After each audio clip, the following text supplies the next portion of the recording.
Қайырлы күн қыздар, бүгін біз испанский чизкейк Сан Себастьян пісіреміз. Рецепт өте жеңіл, жасап көріңіздер. Ол үшін творожный сыр, сливки, крахмал, қант және жұмыртқа қажет болады.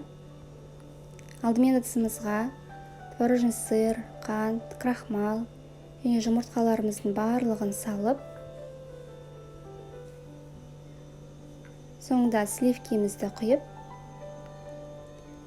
миксердің баяу жылдамдығымен қоюланғанша жақсылап араластырып аламыз.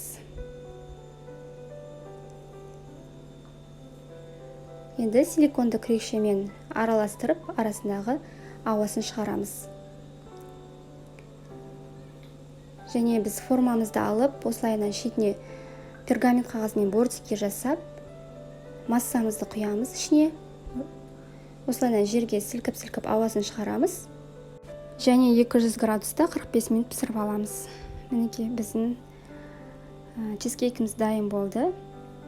Қалауларыңызша бетін сәндеп қойсаңыздар болады.